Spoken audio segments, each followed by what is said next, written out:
In the history of American crime, some stories are just stranger than others, and this is one of them. It's the story of a man who was both a soldier for black liberation and the architect of a bloody criminal empire.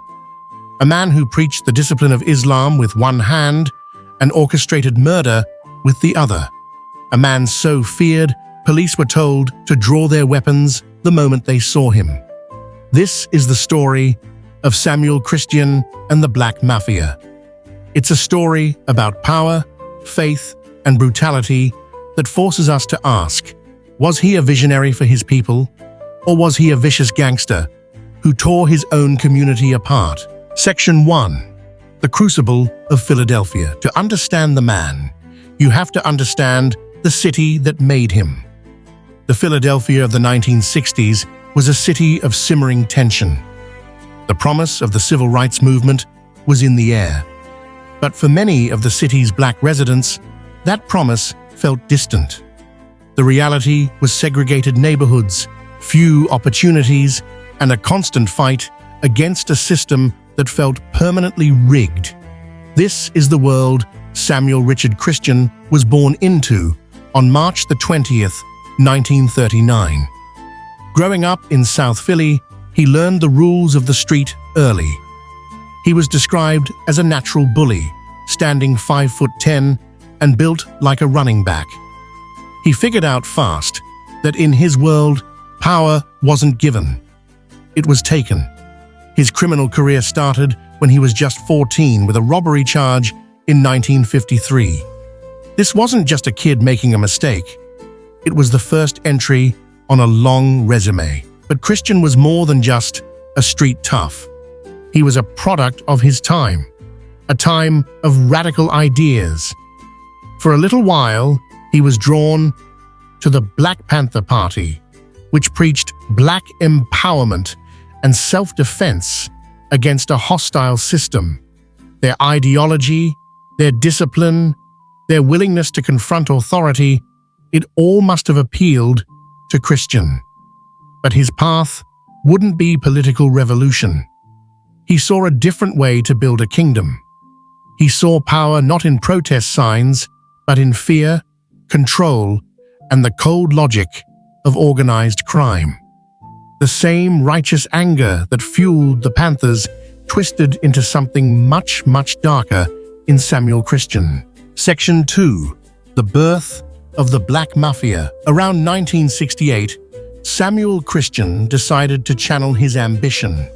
He and some of the city's most feared street figures, guys like Ronald Harvey and Robert Nudie Mims, formed an organization that would become known as the Philadelphia Black Mafia. They didn't start at the top. Their first move was brutally simple. They started robbing other criminals. They became specialists in hitting illegal craps and card games. It was a genius strategy, really. The victims were outlaws themselves, so they weren't exactly going to run to the police. It was the perfect low-risk, high-reward racket. Their reputation for violence grew so fast that soon they didn't even need to show a weapon. They'd just walk into a game, and men would hand over the pot. But that was just the start. The organization, which sometimes used the more legitimate-sounding name Black Brothers Inc., was highly structured. They held meetings, had treasurers, investigators, and most importantly, enforcers. They quickly expanded from stick-ups to extortion, running numbers, and loan sharking. They weren't just a gang, they were a shadow government, imposing their own laws and taxes on the entire underworld. And they made a statement early on about how they would operate. One of the Black Mafia's first known acts was executing one of their own founders, Nathaniel Rock'n'Roll Williams, in 1969. Williams had allegedly robbed a card game he was supposed to be running for the organization. He was found with 4 bullets in his back, a style of killing that police started calling a Black Mafia execution.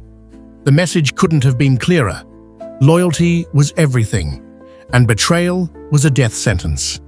With that single act, Samuel Christian sent a message that no one was untouchable, and their brand of justice was the only one that mattered on their streets. Section 3. A doctrine of fear. The Philadelphia Black Mafia didn't rule with respect. They ruled with pure, uncut fear. Their legacy is one of shocking violence, a calculated campaign of terror that paralyzed neighborhoods and stumped law enforcement for years. During their reign, the group was linked to dozens of murders, leaving a bloody trail across the city. Their methods were designed for one thing: total compliance. Witnesses to their crimes had a funny way of developing amnesia or just disappearing. The message was simple: if you talk, you die. Police kept hitting a brick wall of silence. Cases that seemed open and shut would just fall apart when witnesses, terrified for their lives, would suddenly refuse to testify. This reputation for retaliation was their greatest weapon. It made them seem invincible, above the law, which only made them more powerful on the street. Samuel Christian was the embodiment of this violence. Cops considered him so dangerous, they were given a standing order: if you run into him, draw your weapon. His name and the name of his top enforcer, Ronald Harvey, were spoken in whispers. As one reporter put it, "Those are just two people you just didn't mention. You were even afraid to say their names because you didn't want to get them mad at you." This wasn't random violence. It was strategic. Drug dealers who didn't play by their rules weren't just killed. They were made into terrifying examples. One was found with his decapitated head left outside a bar. Another had his hands sawed off. They systematically wiped out rivals and extorted bookies, even those connected to the city's powerful Italian-American crime family, led by Angelo Bruno, the docile Don. Bruno, who hated unnecessary violence, mostly let the Black Mafia operate as long as they respected the established territories. This uneasy truce let Christian's empire grow, cementing a reign of terror that left permanent scars on the city. Section 4. The Unholy Alliance. Crime and Faith. Just as his criminal enterprise was taking over the city, Samuel Christian went through a personal change that would become the group's most defining and disturbing feature. He converted to Islam, taking the name Suleiman Bey. But this wasn't just a private spiritual journey. Christian saw a strategic opening. In the late 1960s, the Nation of Islam was a powerful force in Philadelphia, centered around Mosque Number 12. A violent clash between the city's two most powerful black organizations, one religious, one criminal, seemed destined to happen. But Christian, always the strategist, chose to merge instead of fight. He wove the Black Mafia directly into the fabric of Philadelphia's Nation of Islam. Before long, Christian and many of his top guys weren't just members. They were high-ranking officials in the Fruit of Islam, the NOE's elite paramilitary wing. This unholy alliance was a brilliant criminal move. It gave the Black Mafia an almost perfect shield. Because of the religious connection, law enforcement was hesitant to move in, afraid of being accused of religious persecution. Mosques became safe havens to plan crimes, store weapons, and hide fugitives in plain sight. The connection gave them more than just a sanctuary. It gave them political and legal power. Cases against Black Mafia members could now be spun as being racially or religiously motivated, making it harder to prosecute them and even rallying public support. They learned to work the system, siphoning federal funds from community grants and turning money meant to help the community into startup cash for their criminal operations. And this is where the great paradox of Samuel Christian truly takes shape. He was a captain in the fruit of Islam, teaching others the principles of a faith that preached righteousness. At the same time, he was the kingpin of a brutal syndicate, extorting dealers and ordering hits. This double identity was their brand. They were an army of clean-cut men in suits and bow ties who, under the cover of bringing order, unleashed some of the worst chaos the city had ever seen. Section 5. Reign of Terror. The high-profile crimes, protected by their religious ties and feared for their brutality, the Black Mafia went on a spree in the early 1970s, pulling off a series of audacious and savage crimes that shocked Philadelphia and the entire East Coast. These weren't quiet hits in dark alleys. They were public displays of violence meant to project absolute power. The event that burned the Black Mafia into the city's memory happened on January 4, 1971. It's now known as the Dubrow's Furniture Store Massacre. A group of Black Mafia members walked into the store on South Street, acting like customers. Once inside, they pulled their guns and rounded up 20 employees. They bound the victims with tape and electrical cord. 13 were savagely beaten. A janitor who walked in on the scene was shot and killed. Then, in an act of pure evil, one employee was doused in gasoline and set on fire. Before they left, the gang torched the store itself. A newspaper columnist called it one of the most cold-blooded and inhuman acts in the long criminal history of this town. Samuel Christian was a prime suspect, but in a pattern that was becoming all too familiar. He was never charged. A year later, on Easter Sunday 1972, they took their show on the road to Atlantic City's famous Club Harlem. The target was Tyrone Fat Ty Palmer, a huge heroin dealer and the main link to New York drug suppliers. The legendary Billy Paul had just finished his set on stage in front of over 600 people. Christian and his crew walked right up to Palmer's ringside table. Without a word, Christian allegedly shot Palmer right in the face.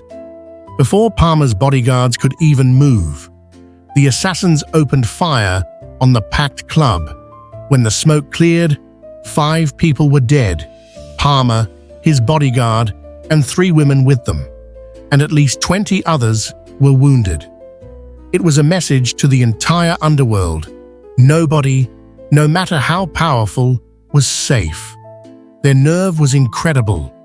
In June of 1973, they went after Major Coxon, a flashy entrepreneur who was even running for mayor of Camden, New Jersey.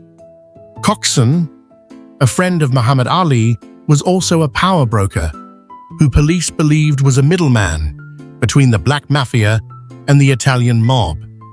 But when a big heroin deal went bad, Coxon's luck ran out. 4 men showed up at his lavish home in Cherry Hill in the middle of the night.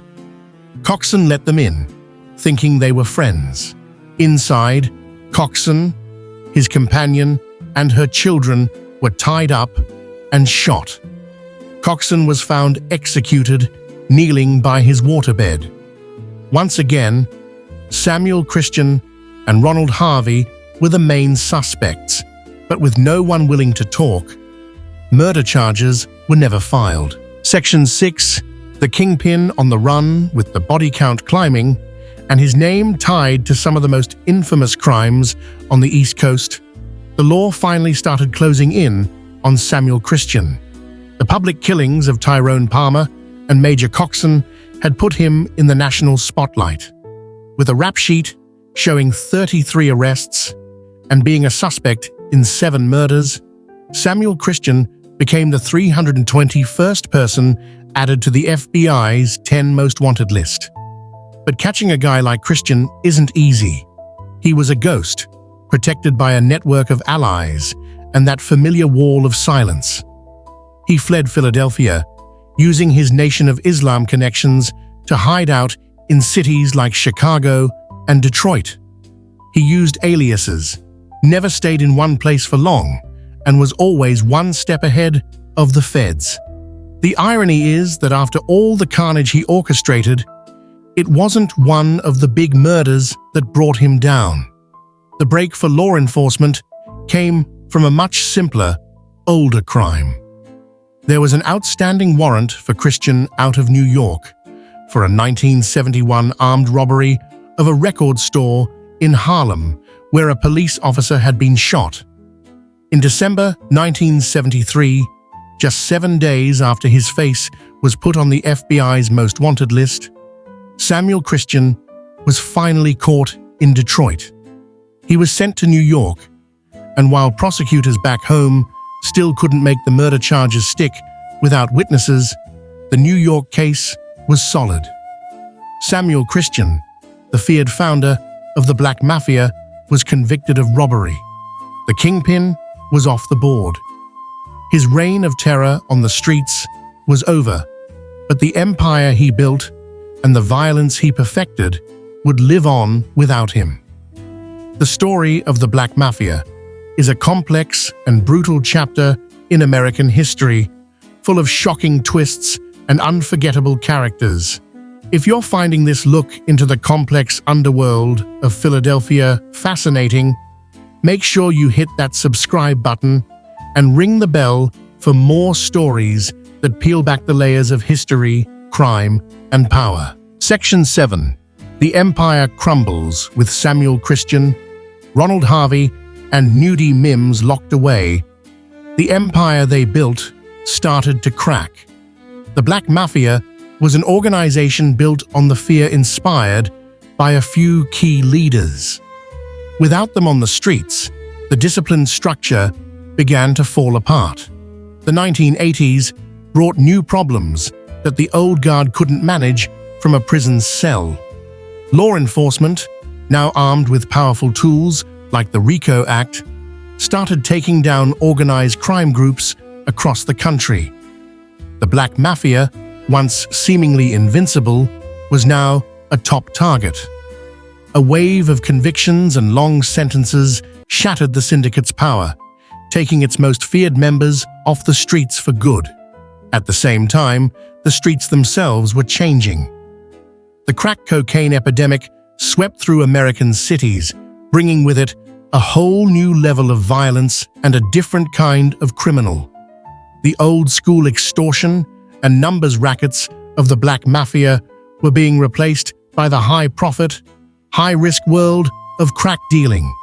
Internal conflicts, which Christian had always ruthlessly put down, now exploded into infighting. Without one clear leader, different factions fought for control, making the organization weaker and an easy target for both police and new rivals. By the time Samuel Christian was paroled in November 1988, the criminal world of Philadelphia was almost unrecognizable. The dominant syndicate he had founded was gone. The Black Mafia's reign was over. Section 8. The Poisoned Legacy. When Samuel Christian got back on the streets, he stepped into the shadow of his own creation. The organization was gone, but the ghost of the Black Mafia still haunted Philadelphia. Its most lasting legacy wasn't empowerment or revolution, but a culture of violence that was passed down to a new generation. In the mid-80s, a new group popped up, calling themselves the Junior Black Mafia, or JBM. The JBM, partly organized from prison by original Black Mafia members, was a spiritual successor. They adopted the motto, "Get down or lay down," and unleashed a fresh wave of terror on the city during the height of the crack era. They were known for their flashy JBM rings and for a level of violence that some say was even worse than their predecessors. Christian himself was arrested for possession of crack cocaine in 1990, supposedly while he was acting as an advisor to this new group. The revolutionary had become an old relic, a consultant to the chaos he helped create. The impact on Philadelphia's black community was devastating. The Black Mafia's reign of terror had driven legitimate black businesses out of the very neighborhoods they claimed to be protecting. They preyed on their own people, shaking down entrepreneurs and corrupting community programs. Their violence didn't build a nation. It created a vacuum, fueling a cycle of fear and destruction that would plague the city for decades. The JBM was eventually dismantled by the early 90s, but the damage was done. Conclusion: Samuel Christian, also known as Suleiman Bey, died in a nursing home in 2016. He was 76 years old. At his funeral, about 600 people gathered at a mosque to pay their respects. The Imam asked Allah to forgive him, remembering him as a man who loved his Islamic faith. Friends on Facebook prayed for his soul to enter paradise. But outside those walls, history remembers a very different man. It remembers the decapitated heads and the bodies full of bullets. It remembers the furniture store set on fire and the nightclub turned into a slaughterhouse. It remembers the families and community leaders they terrorized. So we end up right back where we started, with the central puzzle of Samuel Christian. Was he a visionary? He definitely had a vision to build a powerful black organization beholden to no one. In a twisted way, he pulled it off. But was he a vicious gangster? The dozens of bodies left in his wake scream an emphatic yes. Was he a product of a racist society? A revolutionary who lost his way? Or was he just a brilliant, power-hungry predator who wrapped himself in religion and liberation to justify an endless appetite for violence and control? Maybe the truth is that he was all of those things at once. A man of huge contradictions, whose life is a dark reminder that the road to power, when it's built on fear, usually leads to ruin for the builder and for everyone left in their shadow.